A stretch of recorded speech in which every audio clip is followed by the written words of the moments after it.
Many gathered around to see Republican presidential candidate Donald Trump stop by Iowa City just in time for the Iowa caucus, which is just 5 days away. The University of Iowa Fieldhouse Gym packed plenty of Trump supporters, and during the rally, Trump touched on the points he represents in his campaign since he announced his entrance in the race. It was going to be about Obamacare, which we're going to repeal and we're going to replace with something much better.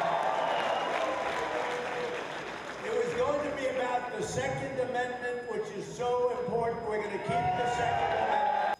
Supporters of Trump gathered and cheered on the presidential candidate as he expressed his opinions and future policies on certain topics.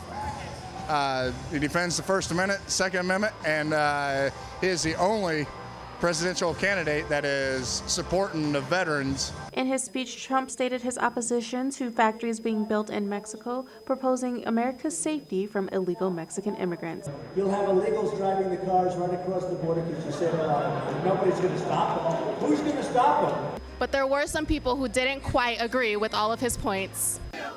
Several signs, scorching whistles, and screaming protesters. The rally was often intervened with protesters and demonstrators outside and inside of the building. We're here protesting Trump because we stand against virtually everything he stands for, and we don't want a second Holocaust. Protesters outside picketed and chanted their disapproval against Trump and his campaign since 5:30 p.m. And inside, the debate continued as many people blew whistles in the middle of Trump's speech. And a tomato was even thrown at the candidate. Several people were escorted out of the building for their interruptions.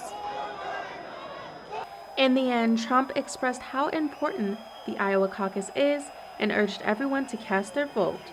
Reporting from Iowa City, Ilana Neal, Daily Iowan TV.